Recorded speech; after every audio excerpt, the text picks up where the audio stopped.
Okay, so, this is unique in book signing. We have 4, counting myself, right? 4 artifacts of book. I want you to take advantage of that. Now, I have actually I have remained constant during the 57 years, so there's no use trying to compare. Let's see. Third bullet, read. Where am I going? Michelle, where am I going? Oh, okay. Read. Well, unaccustomed as I am to the form of these sort of celebrations, I consulted all the references on this, and the references do say, and it goes back quite a ways. It goes all the way back to Cicero. And Cicero, he signed every primer for Latin class for 2 centuries. and they say that in these forms, it's absolutely obligatory that the author give a brief reading, and then they go on to say the purpose of the reading is to enhance the sales of the book, but the reading actually sometimes has the opposite effect.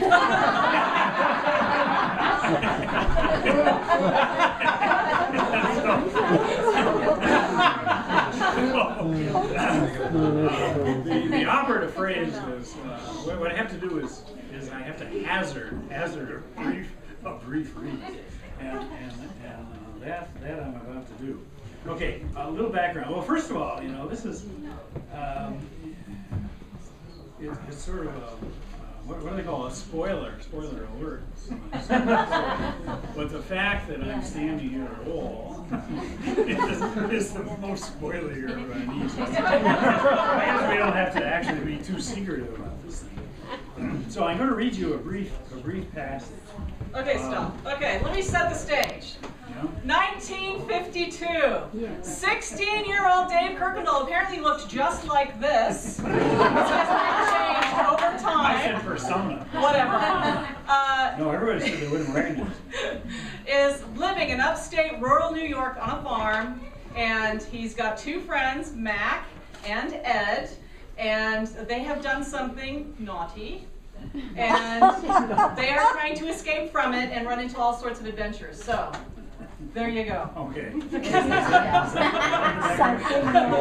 Okay, yeah. Well, we came from this little hamlet called Newark Valley, in upstate New York, and we ran away, and because we shot the mailbox, right? We absolutely went berserk.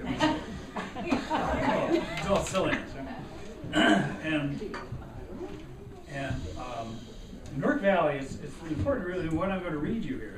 Newark Valley is mentioned several times, but anybody who actually comes from there does not call it Newark Valley; they call it Newark Valley. And in fact, there's a hamlet. There's even Newark Valley. You have to kind of think of it as kind of a Lake Woebegone of the East, without the Lutheran humor. In Newark Valley, the Methodists prevail, and we all know the Methodists have absolutely no. What's wrong with Methodists? What's the word? By way of background, what I'm going to read you is we run away, and I posed a letter to my parents. And Jay, my son Jay is also here. He is very instrumental in this book because he's trying to get me to write this thing for years. And he wanted me to read this letter that I sent to my parents, but it's just too embarrassing. I'm only going to read the very first line from it. Read it. Because it is the original, spin control on a national scale. Because it says, we've disappeared, right? We're not at home. My mother is off the wall. Where are these kids? We know that. And the next day she gets this letter. She tears it open. And she says, "Dear Mother and Father," she reads, "Dear Mother and Father, Ed, Mack, and I are going to change schools."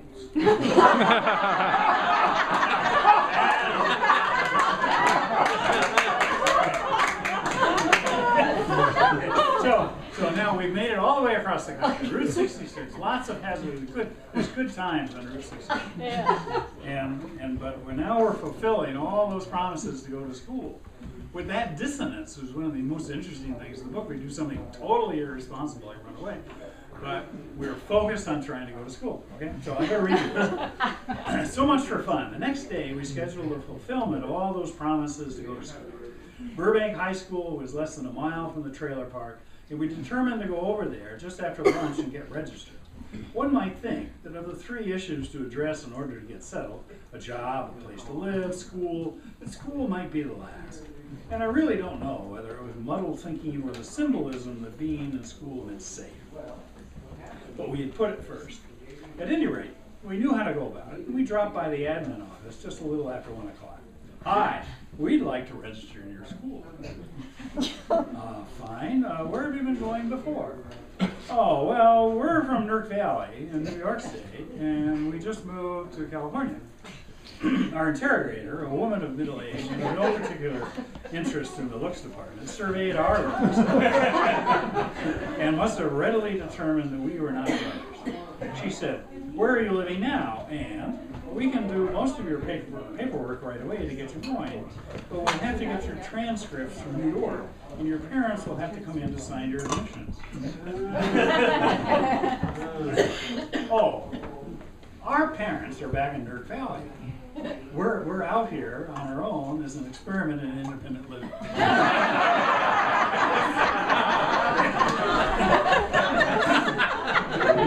In spite of this glib reply, the first shadow of difficulty crossed our awareness. It must have crossed the clerk's as well, for she ushered us into a little conference room with glass walls above the 4-foot level and Paul, the vice principal. We fidgeted as we waited and all agreed that we had not thought about the idea that parents were necessary to get in school. After all, none of us had ever seen them come to Newark Valley School. We just went. And then in parentheses, this was not really true, of course, but teenage boys are not always as attentive to administrative detail as you might. The vice principal, Mr. Albert, arrived. He was a large man looking like the slightly aging and porked-up ex-Marine that he probably was. His hair certainly looked the part. It was salt and pepper and cut in a flat-top style, worn at that time only by the ex-military. He wore a suit he'd evidently had for a while. The jacket was not doing well against the increased girth now stretching his buttons. And beneath that, he wore a tie and a white shirt that was having its own button problem. But you remember all this?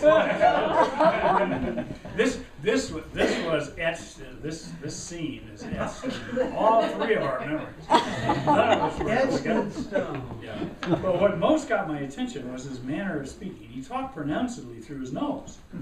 And as he spoke, that nose wiggled, making it worse. And of course, it made it worse, of course, and he accompanied this with a twitching of the upper lip.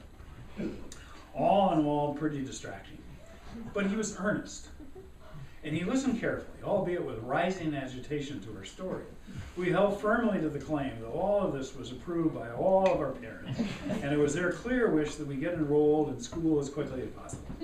And as evidence of our priorities, we offered that we had just arrived in California just only yesterday. That last intelligence, at least, was true. Mr. Albright struggled with how he could communicate to us the gravity and, well, the irregularity of what we had done. Just let it go. After a couple of aborted attempts, he intoned, "Well, maybe I'd like to just run off to Newark Valley to live, wiggle, wiggle, twitch. But people just don't do those things. Wiggle, twitch, twitch."